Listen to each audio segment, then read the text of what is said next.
Welcome guys, bienvenue dans cette nouvelle vidéo les amis. Aujourd'hui on va comparer les deux destinations les plus fréquentées dans le monde, qui est le Canada et les États-Unis. Alors dans cette vidéo on va comparer ces deux différents pays en fonction du style de vie, du coût de vie et aussi la vie des étudiants là-bas. Alors sans plus tarder on va se lancer directement sur la thématique de cette vidéo. Alors à propos de cela en fait, j'ai mon blog donc j'ai collecté certaines informations. Déjà ce que vous devez savoir c'est que ces deux différents pays sont des pays de l'Amérique du Nord, le Canada et les États-Unis. Et les différentes langues parlées au Canada, c'est le français et l'anglais. Aux États-Unis, c'est uniquement l'anglais. La monnaie utilisée au Canada, c'est le dollar canadien. La monnaie utilisée aux États-Unis, c'est le dollar américain, en fait, USD. Donc, c'est ça. Alors, on va se lancer principalement sur le premier volet qui est le volet de la santé. Lorsque tu es légal au Canada, en fait, les frais de santé en fait, sont presque gratuits. Donc tu dépenses moins parce que le gouvernement gère pratiquement tout en fait. Alors, aux États-Unis, ce n'est pas le cas. C'est très différent. Déjà, vous devez savoir que, pour ceux qui ne savent pas, ça c'est une information, les États-Unis, c'est un pays capitaliste. Il y a plus d'instituts privés. Donc, certaines personnes qui suivent un peu les Kim Kardashian, les chirurgies qu'ils font, lorsque vous écoutez peut-être les prix des chirurgies, vous avez quelques idées. Donc, la santé, déjà, aux États-Unis, c'est assez coûteux. Donc, c'est ça. On va aller maintenant sur le deuxième volet qui est le volet du racisme. Alors, comparer le Canada et les États-Unis, quand on parle des étrangers qui vont là-bas, il y a plus de racisme aux États-Unis.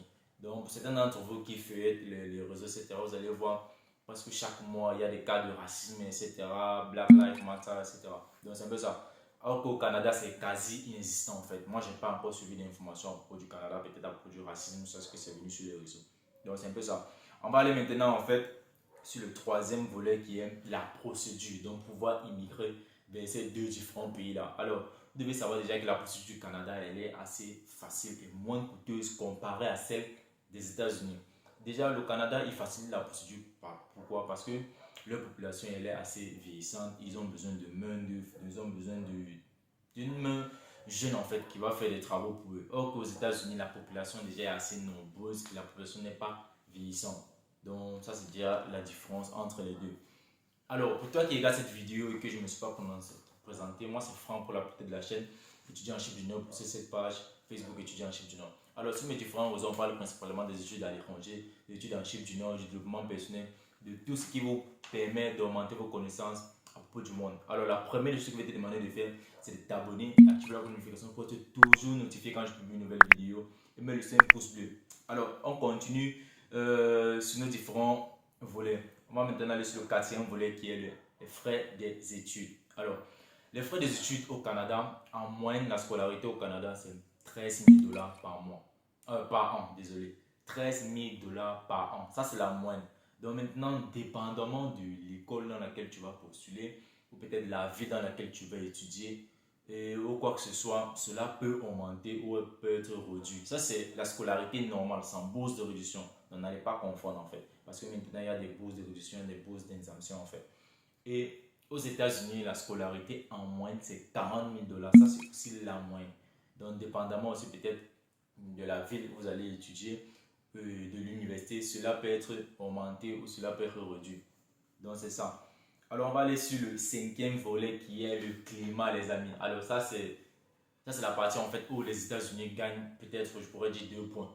Pourquoi? Parce que le climat aux États-Unis, il est assez bon, il est assez normal en fait.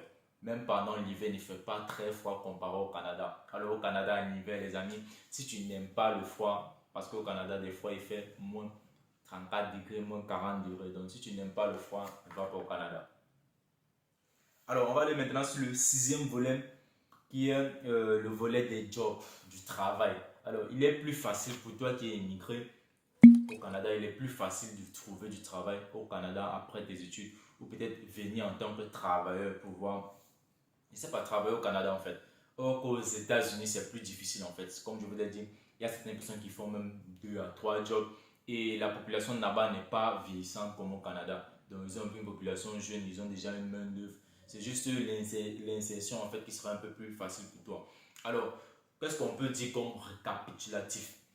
Pour un étudiant en fait qui veut aller étudier à l'étranger et qui a ces deux pays-là devant lui, ne sait pas quoi choisir, déjà moi je te conseillerais le Canada parce que c'est plus à l'aise et en fonction de ce que je t'ai expliqué, si donc tu vois que c'est plus le Canada qui va avec les études, avec le coût de vie d'un étudiant et tout ce qui va avec en fait. Alors maintenant, pour les États-Unis, pour quelqu'un qui veut travailler, quelqu'un qui veut se faire de l'argent rapidement, qui veut amasser de l'argent rapidement, je te conseille les États-Unis. Donc tu vas aux États-Unis, tu fais ton pognon, tu fais ce que tu as fait et vite fait tu as ton argent. Donc maintenant, c'est un peu ça la différence. Et aussi, ce qui bloque certaines personnes, il faudrait dire, c'est la santé, sur l'aspect, le volet de la santé. Donc, je vous ai expliqué, la santé aux États-Unis, c'est un peu, elle est coûteuse en fait. Imagine peut-être tu travailles, bon, c'est normal de tomber malade, tu as une maladie.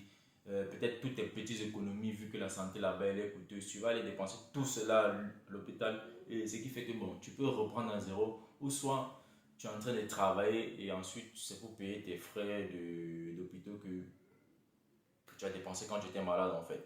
Donc c'est un peu ça, je peux appeler ça un peu comme un crédit santé en fait. Donc on te soigne et après maintenant tu dois rembourser cela.